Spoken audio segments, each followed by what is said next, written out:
जय हिंद साथियों। NTPC exam की अभी तक जितनी भी शिफ्ट हो चुकी हैं उन सभी शिफ्ट के जो क्वेश्चंस आ रहे हैं साथियों, वो मालूम पड़ चुका है कि एग्जामिनर वो क्वेश्चंस किन किन टॉपिक से पूछ रहा है, कहां कहां से पूछ रहा है। तो साथियों, कोई नहीं कहेगा ये एनटीपीसी एग्जाम की एनालिसिस वीडियो है या एनटीपीसी एग्जाम की बाप वीडियो है। साथियों, अगर आप इस वीडियो को पूरा देख लेते हैं तो मेरा मानना है कि आपकी जो आगामी शिफ्ट है उसमें साथियों आप झंडा गाड़ दोगे। यानी कि साथियों, अब आपकी शिफ्ट में कैसे सवाल पूछे जाएंगे ये साथियों मैंने पूरा तैयारी कर ली है और एक क्लास के माध्यम से साथियों आपको यहां पर दे रहा हूं। इसमें जीके जीएस होगी, करंट अफेयर होगी, रीजनिंग होगी और साथियों मैथ होगी। ये पूरी तरीके से एक एक्सपेक्टेड क्लास है। मैं नहीं कहूंगा कि एनालिसिस है, एनालिसिस कहूंगा साथियों तो विवाद हो जाएगा। मैं ये कहूंगा कि ये एक ऐसी क्लास है मॉडल पेपर की जो आपके एग्जाम में यहां से सवाल साथियों आपको दिखेंगे ही दिखेंगे। तो पहला सवाल आपकी स्क्रीन पर है, कह रहे कि निम्नलिखित में से किस स्वतंत्रता सेनानी ने नौजवान भारत सभा की स्थापना की थी। तो मैं कहूंगा साथियों भगत सिंह की जब हम बात करते हैं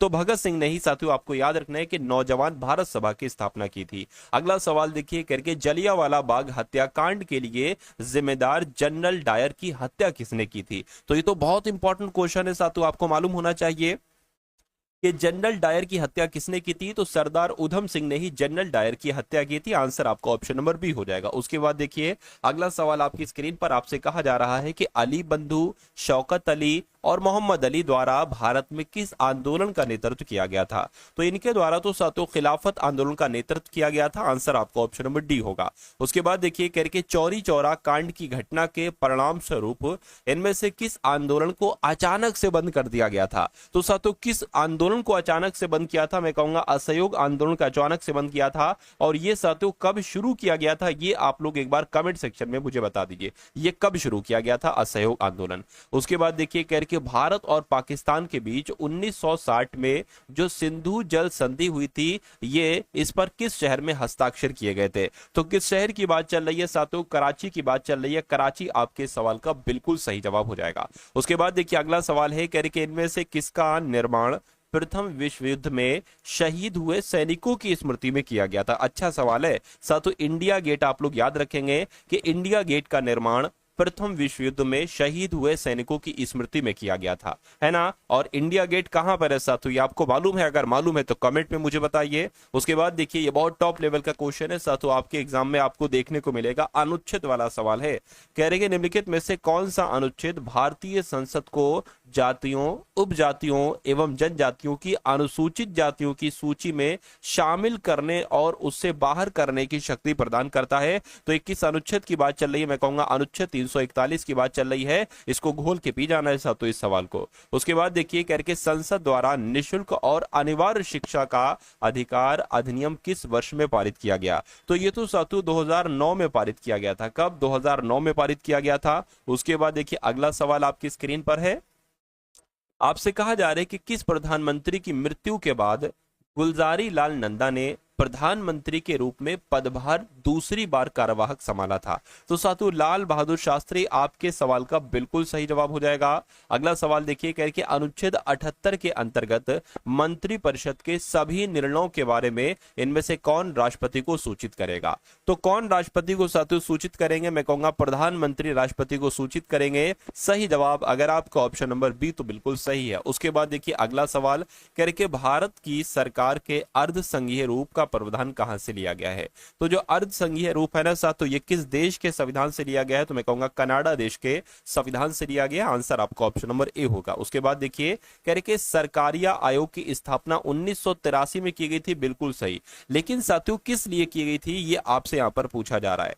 क्या मौजूदा कई मौजूदा करों को एकत्रित करने के लिए, मैं कहूंगा नहीं साथियों इसलिए नहीं की गई थी।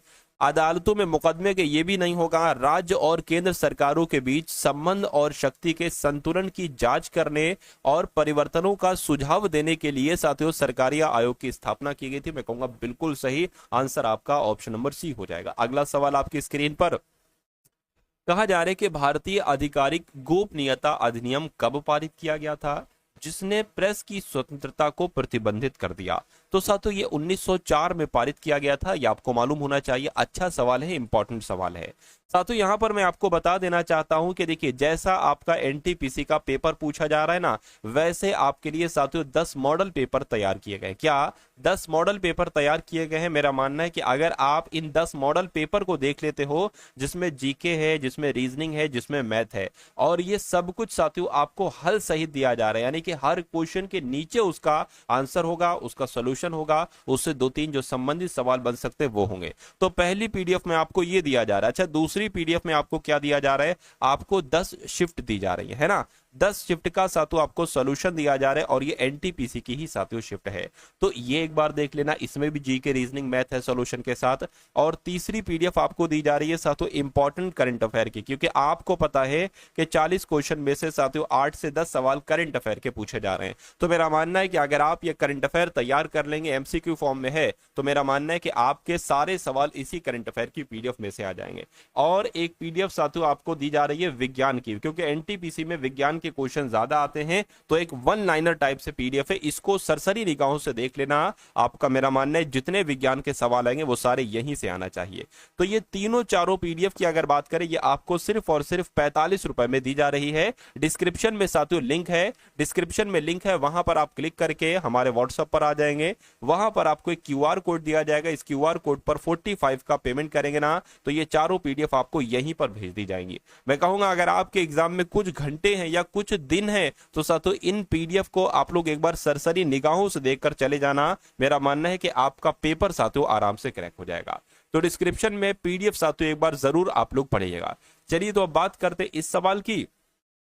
कहा जा रहा है कि पदार्थ के आवरण में गैस के साथ मिश्रित पिघले हुए पदार्थ को क्या कहा जाता है? तो इसको पता साथियों, इसको मैग्मा कहा जाता है। आंसर आपका जाएगा ऑप्शन नंबर डी के साथ। अगला देखिए, कह रहे कि अंतरराष्ट्रीय तिथि रेखा कहां से होकर गुजरती है? अगर आपसे एग्जाम में पूछा जाए तो 180 डिग्री ग्रीनविच से होकर गुजरती है अंतरराष्ट्रीय तिथि रेखा। नेक्स्ट नंबर का सवाल आपकी स्क्रीन पर देखिए सवाल को, और मुझे बताइए सही जवाब क्या होगा। कह रहे कि पाकिस्तान में सिंधु नदी को किस उर्दू नाम से जाना जाता है? फटाफट बताइए।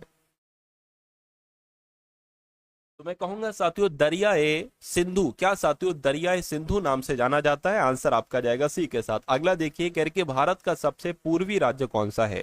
तो भारत का सबसे पूर्वी राज्य कौन सा है साथियों? अरुणाचल प्रदेश भारत का सबसे पूर्वी राज्य है, ये भी आप लोग यहाँ पर याद रखेंगे। उसके बाद देखिए, कह रहे कि मध्य प्रदेश में जो गांधी सागर बांध है, ये किस नदी पर बनाया गया है? तो ये तो साथियों चंबल नदी पर बनाया गया। कहां पर बनाया गया है? चंबल नदी पर बनाया गया है। अगला सवाल कह रहे कि भारत की प्रथम रेलवे यूनिवर्सिटी कहां पर स्थित है? तो ये पता कहां पर है? ये गुजरात में स्थित है, और गुजरात के वडोदरा में साथियों स्थित है भारत की प्रथम रेलवे यूनिवर्सिटी। उसके बाद देखिए, कह रहे कि भारत के पहले रेलवे विश्वविद्यालय का नाम क्या है? देखिए ये सवाल है ना, और ये सवाल बहुत इंपॉर्टेंट है, क्योंकि इन दोनों सवाल में रेलवे आ गया, और आपका रेलवे का ही तो पेपर एनटीपीसी का। कह रहे कि भारत के पहले रेलवे विश्वविद्यालय का नाम क्या था? तो मैं कहूंगा राष्ट्रीय रेल एवं परिवहन संस्थान था। आंसर आपका जो जाएगा वो ऑप्शन नंबर सी हो जाएगा। उसके बाद देखिए अगला सवाल जो बहुत इंपॉर्टेंट है साथियों, अगर आपने अभी तक इस वीडियो को लाइक नहीं किया तो वीडियो को लाइक कर दीजिए, और अगर चैनल पर नए हैं तो इस चैनल को साथियों सब्सक्राइब भी आप लोग कर दीजिए। साथियों अगर आपका ये समझ लीजिए अब कुछ दिन बाद या कुछ घंटों बाद जब भी आपकी परीक्षा है, जब भी आपकी शिफ्ट है, मैं कहूंगा अगर आपको उस शिफ्ट को पूरी तरीके से उखाड़ना है तो इस पूरी वीडियो को शुरू से लेकर अंत तक देख लीजिए, क्योंकि अधूरा ज्ञान खतरनाक होता है, और मैंने आपको इसमें एक कंप्लीट जानकारी दी है। ये कंप्लीट जानकारी आपके मनोमस्तिष्क में स्टोर होना चाहिए। इन प्रश्नों की श्रृंखला आपके मनोमस्तिष्क में स्टोर होना चाहिए। अगर वाकई में ऐसा है तो ये समझ लीजिए आपका पेपर आराम से क्रैक हो जाएगा। चलिए तो इन सवालों को तैयार करिए। कह रहे कि वस्तु एवं सेवा कर यानी कि जीएसटी ये किस पर अधिरोपित किया जाता है? तो ये साथियों उस गंतव्य पर जहां वस्तुओं और सेवाओं की खपत होती है, ठीक है। उस गंतव्य पर जहां वस्तुओं और सेवाओं की खरीद होती है, नहीं नहीं नहीं, मैं कहूंगा उस गंतव्य पर जहां वस्तुओं और सेवाओं की खपत होती है। आंसर आपका जाएगा ऑप्शन नंबर ए के साथ। अगला देखिए, कि भारत का सिलिकॉन वैली किसे कहा जाता है? तो भारत की सिलिकॉन वैली पता किसे कहा जाता है साथियों? बेंगलुरु को कहा जाता है। ये आपको मालूम होना चाहिए, है ना, क्योंकि साथियों यहां पर बहुत सारी आईटी कंपनी है। क्या आईटी कंपनी साथियों यहां पर है ना, इस वजह से इसको सिलिकॉन वैली कहा जाता है। उसके बाद देखिए, कह रहे कि बाल विहार प्रणाली के संस्थापक कौन थे? तो आपको इनका नाम याद रखना है, फ्रॉबेल इनका नाम है, और फ्रॉबेल ही बाल विहार प्रणाली के संस्थापक माने जाते हैं। अगला देखिए, कहा जा रहा है कि निम्नलिखित में से कौन सा सुमेलित नहीं है, तो आपको ये बताना है कौन सा सुमेलित नहीं है। देखिए, विटामिन सी का रासायनिक नाम एस्कॉर्बिक अम्ल होता है, विटामिन बी का रासायनिक नाम साथियों थायमीन होता है, विटामिन डी का रासायनिक नाम रेटिनॉल थोड़ी ना होता है साथियों, है ना, विटामिन डी का रासायनिक नाम कैल्सीफेरॉल होता है। क्या होता है साथियों? कैल्सीफेरॉल होता है ना, कैल्सी फेरॉल होता है। तो कुल मिला के ये वाला गलत हो जाएगा। अच्छा, गलत हो जाएगा तो यही तो आपसे पूछा गया था। उसके अलावा विटामिन के का रासायनिक नाम फिलोक्विनोन ही होता है। तो कुल मिला के जिनका भी आंसर ऑप्शन नंबर सी के साथ है उनका आंसर बिल्कुल सही है। अगला देखिए करके, प्रोटीन का एक उत्कृष्ट और सस्ता स्रोत है। बिल्कुल साथियों, प्रोटीन एक उत्कृष्ट और सस्ता स्रोत है तथा कम कैलोरी वाले शाकाहारी भोजन का अच्छा विकल्प है। तो किसकी यहाँ पर बात चल रही है? मैं कहूंगा फलियों की बात चल रही है ना, फलियों की बात चल रही है साथियों। प्रोटीन इसमें होता है और ये एक सस्ता स्रोत है प्रोटीन पाने का, फलियां, और कम कैलोरी वाले शाकाहारी भोजनों का साथियों ये एक अच्छा विकल्प है। आंसर आपका डी होगा। उसके बाद देखिए अगला सवाल कह रहे कि कांच का कौन सा प्रकार ऊष्मा प्रतिरोधी है। तो ये सवाल डायरेक्ट आपके एग्जाम में आएगा साथियों, आप लोग आंसर लगा देंगे पाइरेक्स कांच जो होता है ना, ये ऊष्मा प्रतिरोधी होता है। आंसर आपका डी हो जाएगा। उसके बाद देखिए कह रहे कि प्रोटीन्स छोटे बिल्डिंग ब्लॉक से बने होते हैं। बिल्कुल सही। जिनको क्या कहा जाता है, इनको क्या नाम दिया गया है? तो इनको साथियों आपको याद रखना है, अमीनो अम्ल दिया गया, यानी कि अमीनो एसिड इनको नाम दिया गया है। राइट आंसर आपका जाएगा ऑप्शन नंबर सी के साथ। अगला सवाल कह रही है कि जो प्राकृतिक रबर है ना, इसके बारे में निम्नलिखित में से कौन सा कथन सही है? तो प्राकृतिक रबर की अगर बात करें तो ये एक प्राकृतिक बहुलक है। हाँ, प्राकृतिक बहुलक है। इसमें लोचदार गुण होते हैं, ये बात भी बिल्कुल सही है। करके कृत्रिम बहुलक है? नहीं साथियों, बहुलक नहीं है, ये भी गलत हो जाएगा। प्राकृतिक बहुलक है बिल्कुल, लेकिन इसमें लोचदार गुण नहीं होते, गलत पाए जाते हैं कुल मिला के।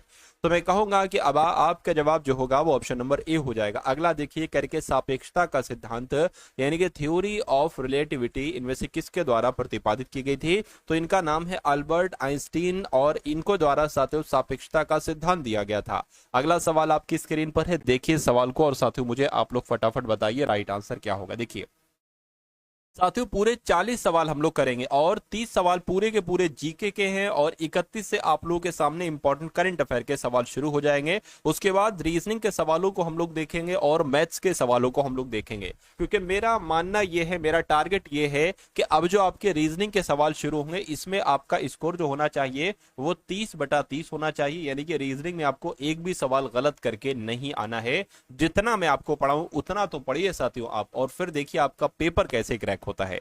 करके किसका अधिकतम तापजनक मान होता है? तो किसका होता है साथियों मुझे बताइए।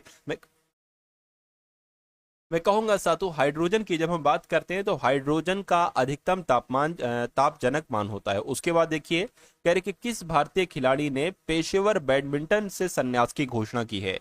तो अभी हाल फिलहाल में साथियों बी सुमित रेड्डी ने बैडमिंटन से संन्यास की घोषणा कर दी है। आंसर आपका जाएगा सी के साथ। कह रहे कि दुनिया की सबसे बड़ी स्टील की कंपनी कौन सी बनी है?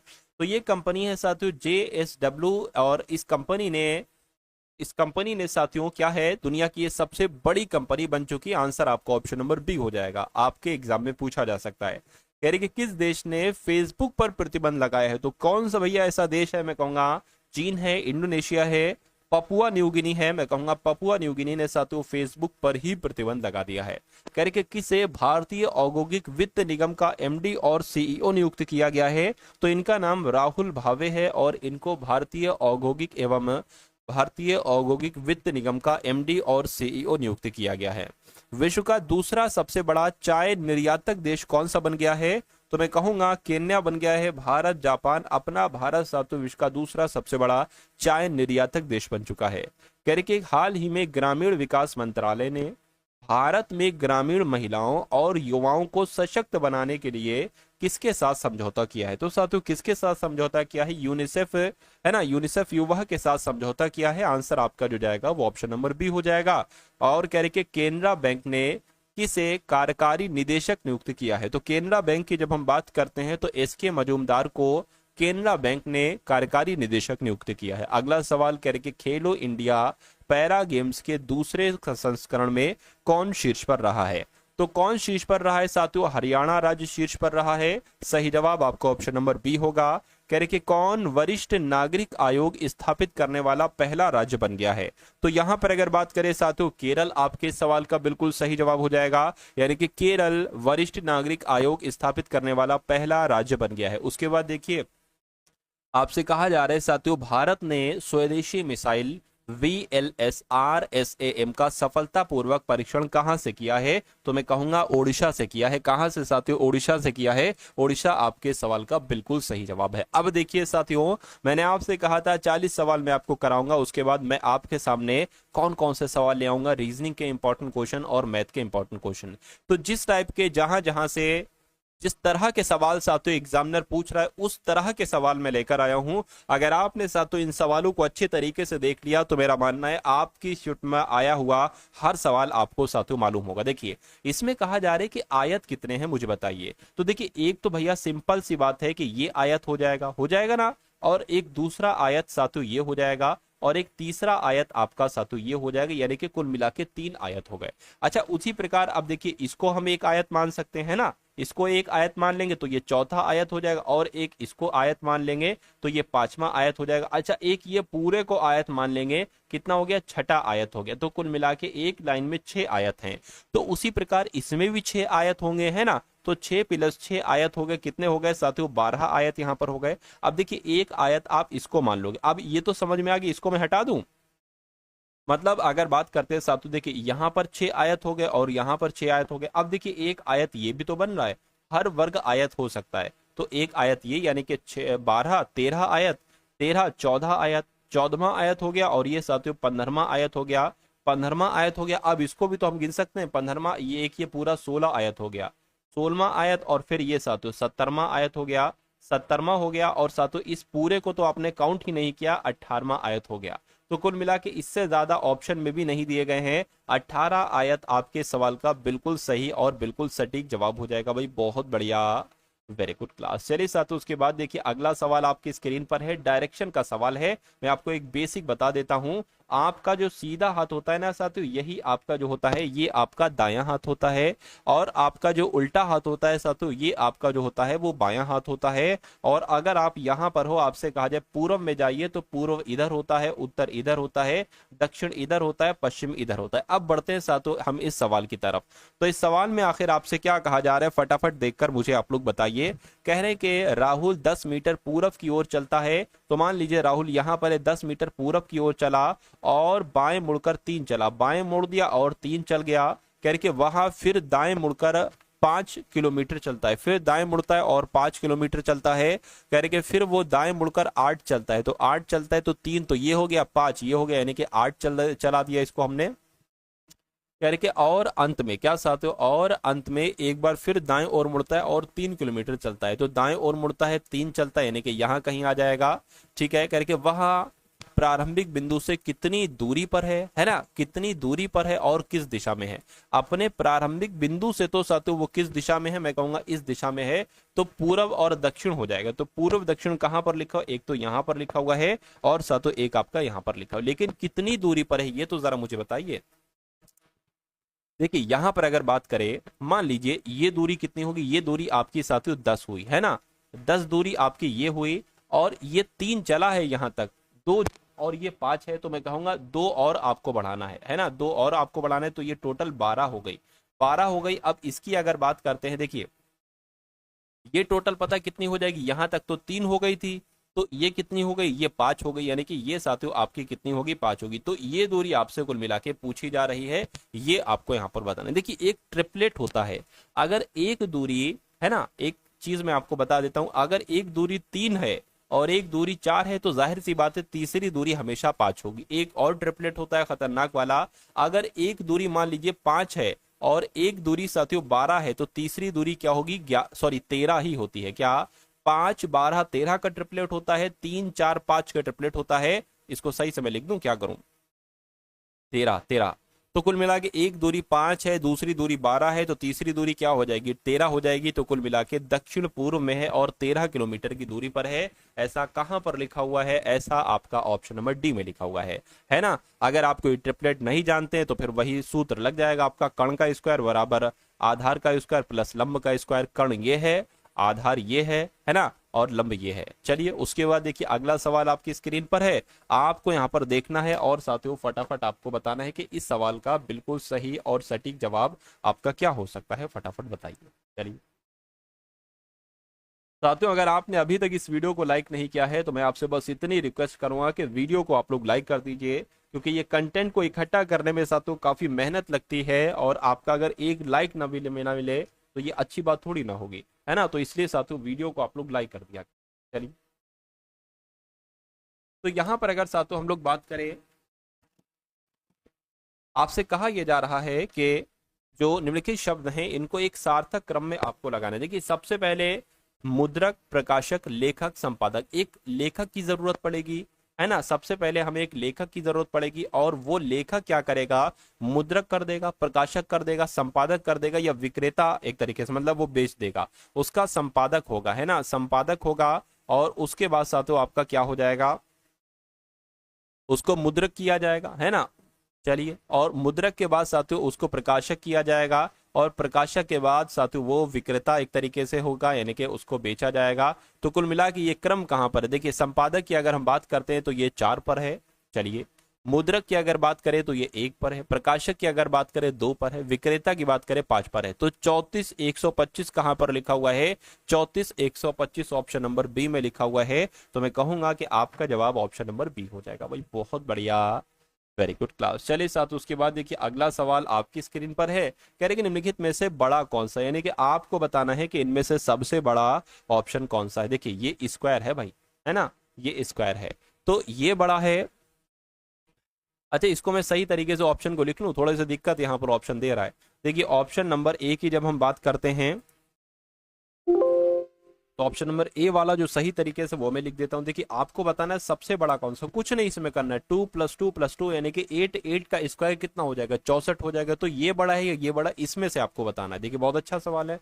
2 + 2 + 2 और उसका होल ऑफ स्क्वायर हो जाएगा। उसके बाद ऑप्शन नंबर बी में क्या लिखा हुआ है, ब्रैकेट में 2 + 2 है, और साथियों ब्रैकेट ऑफ है, और फिर एक और ब्रैकेट है, और उसका भी होल ऑफ स्क्वायर है। फिर सी की अगर बात करें तो सी में साथियों क्या है, 2 × 2, अब गुणा आ गया है, 2 × 2 और इसका होल ऑफ स्क्वायर आ गया। और ऑप्शन नंबर डी वाले की अगर हम बात करें तो 2 + 2 का स्क्वायर, और फिर साथियों यहाँ पर क्या हो जाएगा, 2 का तो स्क्वायर हो जाएगा, और फिर और एक बार 2 का स्क्वायर हो जाएगा। तो इसको आपको यहाँ पर सॉल्व करके मुझे बताने। देखिए, यहाँ पर तो 64 आ रहा था, है ना, कितना आ रहा था साथियों, इसका आपका 64 थोड़ी ना, अच्छा अच्छा अच्छा, दो, मैंने 2 × 2 कर दिया था, जो कि 8 आ रहा था। यह 2 + 2 + 2 6 होता है भाई साहब, 6 का स्क्वायर कितना होता है, 36 होता है। ठीक है, कोई दिक्कत नहीं। अब देखिए, 2 + 2 4, 4 का स्क्वायर 16 हो जाएगा, 16 का स्क्वायर साथियों यहाँ पर आपको बताना है। तो 16 × 16 कितना होता है, 256 होता है, यहाँ पर आ जाएगा। सबसे बड़ा बताना है, अभी तक ये बड़ा निकला है। इसकी अगर बात करें, 2 × 2 = 4, 4 × 2 = 8। अब 8 का स्क्वायर अब आपको बताना है, तो 8 का स्क्वायर 64 होता है। अभी तक तो ये बड़ा है। इसको देखिए जरा, ये देखिए, ये 4 हो जाएगा, 4 + 2 कितना, 6 हो जाएगा। तो 6 प्लस आपका ये कितना आ जाएगा, 2 का स्क्वायर 4 हो जाएगा, 4 का स्क्वायर साथियों 4 × 4 = 16 हो जाएगा। तो कुल मिला के ये कितना आ जाएगा, रहा सा ये आपका 22 आ जाएगा। तो इनमें सबसे बड़ा ये वाला है, यानी कि हमारा आंसर जो जाएगा वो ऑप्शन नंबर बी के साथ जाएगा, और जिनका भी आंसर ऑप्शन नंबर बी के साथ है तो बिल्कुल करेक्ट है। यदि PALE को 2 1 3 4 लिखा जाता है, यानी कि EARTH को 4 1 5 9 लिखा जाता है, तो आपसे पूछा जा रहा है कि PEARL को क्या लिखा जाएगा। देखिए, कभी भी अगर आपके सामने ऐसा सवाल आ जाए तो आप ये मान सकते हैं कि P का कोड हो सकता है 2 हो सकता है A का कोड 1 हो सकता है L का कोड 3 हो सकता है E का कोड 4 हो। अब यहाँ पर देखिए, आपको P की जरूरत पड़ रही है, और P का कोड मैंने यहाँ पर आपको साथियों 2 बताया है। तो P का कोड 2 है, तो 2 देखिए सभी ऑप्शन में यहाँ पर है ना, सभी ऑप्शन में है। अच्छा, उसके बाद देखिए, E A की कोड आपको पड़ रही, E का कोड क्या है, 4 है, और A की अगर बात करें, A का कोड क्या है, 1 है, तो 241 भी यहाँ पर है, और सिर्फ ऑप्शन नंबर बी में है, तो यही आपका राइट आंसर है। R की अगर बात करें तो R का कोड साथियों 9 हो जाएगा, सॉरी, R क्या, ये R है, R का कोड 5 होगा, है ना, R का कोड 5 हो गया। और L की अगर बात करें, L का कोड 3 हो गया। तो बिल्कुल साथियों 241 53 ऑप्शन नंबर बी वाले में। उसके बाद देखिए अगला सवाल, आपसे यहाँ पर कहा जा रहा है कि दर्पण में घड़ी का प्रतिबिंब 3:15 यानी कि 3:15 अगर दिखा रही है तो सही समय क्या होगा? देखिए मान लीजिए क्या, अगर मैंने साथियों ये एक घड़ी बनाई है ना, ये 12 बजा दिया, ये 6 बजा दिया, ये 3 बजा दिया, ये 9 बजा दिया, और 3:15 बज रहा है घड़ी में। 3:15 का मतलब क्या है कि घंटे वाली सुई साथियों ये लगभग लगभग 3 पर होगी, 3 से थोड़ी सी नीचे होगी, और मिनट वाली सुई साथियों ये यहाँ पर होगी। यही तो है ना, इसका मतलब यही तो है। सॉरी 3:15, अच्छा वो 3:30 मैंने बना दिए, तो 3:30 बना दिया भाई साहब मैंने। एक सेकेंड, देखिए हाँ, अगर 3:15 बज रहा है तो साथियों एक घंटे वाली सुई भी 3 पर होगी, है ना, और साथियों जो आपकी मिनट वाली सुई है वो कहां पर होगी साथियों? वो भी आपकी इस तरफ होगी, है ना, वो भी साथियों आपकी इस तरफ होगी, कोई दिक्कत नहीं है। चलिए, तो ये 3:15 आपका वजह कहा जा रहा है कि अगर दर्पण में देखना हो, दर्पण में घड़ी का प्रतिबिंब 3:15 दिखाई दे रहा है तो सही समय क्या होगा? कोई कर कुछ कर लो, बात तो एक ही है साथियों। मान लीजिए ये आपका दर्पण हो गया, तो दर्पण में साथियों ये पता आपको कैसे दिखाई देगी? ये 12 हो गया, ये 6 हो गया, ये 3 हो गया, ये 9 हो गया, तो दर्पण में साथियों ये आपको कैसे दिखाई देगी? अगर बात करें ये वाली साथियों, ये इधर को आ जाएगी और एक सुई कुल मिला के इधर को आ जाएगी। तो ये क्या बज रहा है साथियों? मैंने यहां पर दिक्कत कर दी। देखिए दर्पण में घड़ी का प्रतिबिंब ये होना चाहिए था और इसमें ये होना चाहिए, तो कोई दिक्कत नहीं साथियों, आपको भी पता है और साथियों मुझे भी पता है। 8:45 यहाँ पर हो रहा है, 10 बजकर तो हो नहीं रहा है, 7 बजकर भी नहीं हो रहा है, 9 बजकर भी नहीं, बल्कि 8:45 हो रहा है। आंसर आपका जाएगा ऑप्शन नंबर ए के साथ। अगला सवाल देखिए, कह रहे कि एक महिला का परिचय देते हुए दूसरी महिला कहती है, क्या? एक महिला का परिचय देते हुए दूसरी महिला कहती है कि वह महिला, है ना, एक मान लीजिए ये महिला हो जाएंगी और एक ये महिला हो जाएंगी, ये कह रही हैं, यानी कि वो महिला, ये वाली महिला मोहन के दादा, मोहन के कोई दादा होंगे जो मेरे पति के पिता है। देखिए मेरे पति, इनके मान लीजिए पति हो जाएंगे और इनके इनके पिताजी हो जाएंगे। मेरे पति के पिता जो है ना, ये मोहन के दादा है, यानी कि ये इनके बेटे होंगे ना साथियों, मोहन इनका बेटा ही तो होगा, यानी कि ये मोहन की माँ होंगी जो इसकी तरफ इशारा कर रही हैं। कह रहे हैं कि इकलौती बेटी, अच्छा इनकी भी एक कोई इकलौती बेटी है। फिर से देखिए जरा, कह रहे हैं कि पति के, एक सेकंड रुक जाइए, थोड़ा सा शायद कंफ्यूजन हो गया। कह रहे कि मोहन के दादा, मोहन के दादा जो है ना, ये मेरे पति के पिता के पिता हैं। अच्छा भैया, मेरे पति के पिता हो गए, है ना, मेरे पति के पिता यहाँ पर हो गए। नहीं सातों पहले से ही बना रहे थे, इसको एक काम करो, इसको डिलीट करो, दोबारा से सातों सॉल्व करो। अब देखिए कह रहे कि महिला एक कह रही है दूसरी महिला से, कह रही कि मोहन के दादा, कोई मोहन के दादा होंगे, ये कौन है? जो मेरे पति, यानी कि सातों इस औरत के पति के पिता है। अच्छा भैया, यानी कि वही बात है जो पहले हम लोग कह रहे थे, ये इनके जो पिताजी है ना, है ना, और ये इनके पति देव हैं, और मोहन ये दादा कहता है, इनको दादा कहता है, यानी कि इन दोनों का बेटा ही तो होगा साथियों मोहन। चलिए, तो कहने कि इनकी इकलौती बेटी, किनकी? दादाजी की। अरे भाई मोहन के दादा जो मेरे पति के पिता है की इकलौती बेटी है, ये जो है ना, ये इकलौती बेटी है। तो कुल मिला के ये दोनों साथियों भाई बहन हो जाएंगे और ये इनके पिताजी हो जाएंगे। तो कह रहे कि दूसरी महिला यानी कि ये पहली महिला से क्या होगी? अरे भैया भाई की पत्नी को क्या कहा जाता है? भाई की पत्नी को साथियों क्या कहा जाता है? भाभी कहा जाता है। तो भाभी आपके सवाल का बिल्कुल सही जवाब हो जाएगा भाई, बहुत बढ़िया, वेरी गुड क्लास। अब उसके बाद देखिए अगला सवाल आपकी स्क्रीन पर है, देखिए सवाल को और मुझे बताइए राइट आंसर क्या होगा।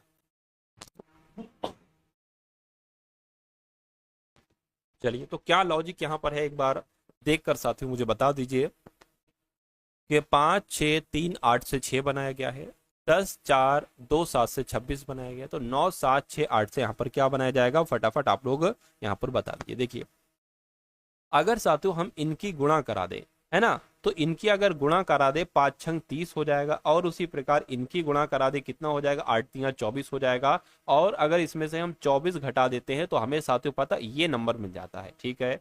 उसी प्रकार इनकी अगर गुणा करा दे तो 40 आ जाएगा, और इनकी अगर गुणा करा दे तो 14 आ जाएगा। अगर इसमें से घटा देते हैं ना 40 में से 14, तो हमें ये नंबर मिल जाएगा 26, है ना।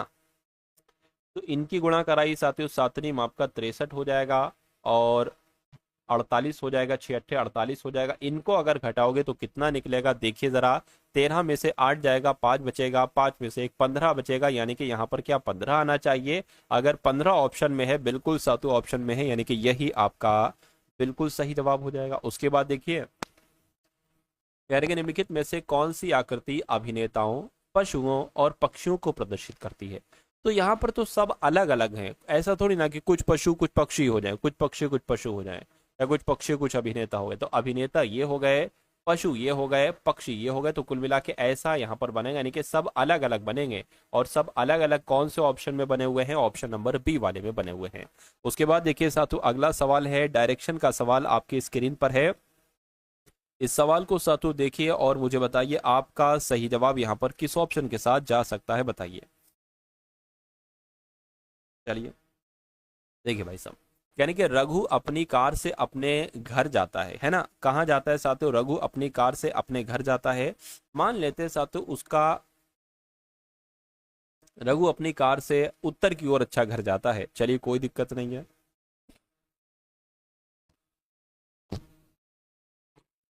रघु अपनी कार में अपने घर से चलता है, अपने घर से चलता है और उत्तर की तरफ 8 किलोमीटर यात्रा करता है। मान लीजिए यहां से चलता है और उत्तर की तरफ वो 8 किलोमीटर जाता है, कह रहे कि फिर वो पूर्व की ओर मुड़ता है और साथियों 10 किलोमीटर चलता है, तो पूर्व की ओर मुड़ा, 10 किलोमीटर चला दिया किलोमीटर, अपनी दाई ओर 4 किलोमीटर।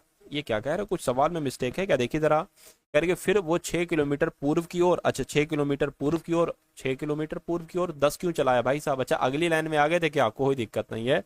तो सबसे पहले साथियों उत्तर की ओर 8 किलोमीटर चला दिया, उसके बाद फिर 6 किलोमीटर पूर्व की तरफ चला दिया, 6 किलोमीटर पूर्व की तरफ चला दिया। एक सेकेंड थोड़ा सा छोटा बना लेते हैं साइज, 6 किलोमीटर पूरब की तरफ चला दिया और फिर 10 किलोमीटर अपनी दाई ओर चलता है, तो 10 किलोमीटर साथियों अपनी दाई तरफ चला देंगे। ये हो जाएगा 8, ये हो जाएगा 2, यानी कि टोटल मिला के 10 किलोमीटर हमने दाई की तरफ चला दिया और 4 किलोमीटर बाई की तरफ चला दिया। 4 किलोमीटर साथियों अपने बाई की तरफ चला दिया और कह रहे कि 10 किलोमीटर उत्तर की तरफ जाता है, 10 किलोमीटर उत्तर की तरफ जाएगा तो वो यहाँ पर पहुंच जाएगा। कह रहे कि अंततः 4 किलोमीटर अपने दाई ओर जाता है, तो 4 किलोमीटर अपनी दाई ओर चला गया। ठीक है, कह रहे कि प्रारंभिक स्थल के संदर्भ में अब वह किस दिशा में है? तो अगर प्रारंभिक स्थल से देखते हैं यानी कि साथ इस तरफ देखते हैं तो वो इस तरफ होगा, है ना? और ये दिशा क्या कहलाई जाती है, ये जानने के लिए हमें ये दिशा पता होना चाहिए और ये दिशा पता होना चाहिए। ये दिशा होती है पूर्व और ये दिशा होती है उत्तर, तो वो साथियों आपके उत्तर पूर्व में तो होगा। तो उत्तर पूर्व कहां पर लिखा हुआ है? ऑप्शन नंबर बी में लिखा हुआ है। अगला सवाल आपकी स्क्रीन पर है, देखिए सवाल को और साथियों मुझे बताइए आपका सही जवाब यहाँ पर क्या हो सकता है। कह रहे कि वीणा की ओर संकेत करते हुए मोहन कहता है, मोहन क्या कहता है साथियों? वीणा की तरफ इशारा करते हुए कहता है कि वह मेरे दादा की एकमात्र पुत्री। अब देखिए, मेरे दादा की एकमात्र पुत्री, मोहन के दादा की एकमात्र पुत्री कौन होगी? मोहन की फुफ्फो ही तो होंगी, है ना? फुफ्फो ही तो होंगी। चलिए, तो उनकी पुत्री यानी कि वीणा जो है वो एक फुफेरी बहन है, तो वीणा मोहन से क्या संबंधित है? यानी कि मोहन उसे क्या कहेगा? तो फुफेरी बहन कहेगा, फुफेरी बहन करेगा। तो ऑप्शन नंबर बी आपके सवाल का बिल्कुल सही जवाब हो जाएगा। अगला सवाल आपकी स्क्रीन पर है, देखिए सवाल को। कह रहे कि जैसे 5, 6, 126, तो यहां पर कौन सा नंबर आ सकता है, ये आपको कुल मिला के बताना है। देखिए, आपको ऐसा नहीं लग रहा कि ये 5 से बना है 126? कैसे? 5 का स्क्वायर होता है साथियों 125, एक जोड़ दिया गया है। उसी प्रकार 6 का स्क्वायर होता है साथियों 216, तो अगर इसमें भी एक जोड़ दें तो 217 आ जाएगा। हाँ, अगर 217 ऑप्शन में कहीं पर लिखा होगा तो ये हमारा आंसर हो जाएगा। और बिल्कुल बिल्कुल लिखा हुआ है ऑप्शन नंबर ए नहीं, ऑप्शन नंबर सी वाले में लिखा हुआ है। तो इस प्रकार जिनका भी आंसर ऑप्शन नंबर सी के साथ है तो मैं कहूंगा आंसर आपका बिल्कुल करेक्ट हो जाएगा भाई। बहुत बढ़िया, वेरी गुड क्लास। चलिए साथियों, उसके बाद देखिए साथियों यहाँ पर मैथ्स के क्वेश्चन आपके शुरू हो चुके हैं, तो मैथ के सवालों को भी आप बहुत अच्छे तरीके से देख लीजिए क्योंकि यहाँ से भी आपके बहुत सारे बेसिक्स क्लियर हो जाएंगे। कह रहे कि एक विक्रेता 225 की घड़ी खरीदता है और उसकी मरम्मत 15 रुपए पर खर्च करता है, मतलब 15 रुपए उसमें और लगा देता है मरम्मत पर, और उसको 300 रुपए में बेच देता है, तो उसको कितना प्रॉफिट होगा? अरे भैया, 225 की खरीदता है, 15 रुपए उस पर और खर्च करता है, तो कितनी हो जाएगी? 240 रुपए की वो घड़ी को कितने में बेचता है? 300 रुपए में बेचता है। तो यहाँ पर प्रॉफिट तो बच्चा बच्चा बता देगा, 60 रुपए का साथियों जो होगा वो प्रॉफिट होगा, 60 रुपए का लाभ होगा। तो 60 कहीं पर है? नहीं है, लेकिन कह रहे कि उस लाभ को प्रतिशत में बदलिए, तो इस 60 को प्रतिशत में आपको बदलना होगा। प्रतिशत में बदलने के लिए 100 से गुणा कराई जाती है और नीचे वो मूल्य लिखा जाता है जितने रुपए में आपने वो वस्तु खरीदी है, यानी कि जितने रुपए की वो आपको वस्तु पड़ी है। कितने रुपए की टोटल पड़ी है, 240 रुपए की साथियों पड़ी है, 240 नीचे आ जाएगा। 0 से 0 कटा, 6 कम 6, 6 चौक 24, 4 से 100 काटेंगे तो 25 आ जाएगा, यानी कि 25% का साथियों प्रॉफिट होगा। सही जवाब आपका ऑप्शन नंबर सी होगा। अगला सवाल आपकी स्क्रीन पर है। आपसे कहा जा रहा है कि एक प्लेटफॉर्म पर, क्या साथियों, बहुत ध्यान से देखिएगा साथियों इस सवाल को, क्योंकि ये सवाल आपके एग्जाम ओरिएंटेड है और आपके एग्जाम में साथियों पूछे ही पूछे जाएंगे। चलिए भाई,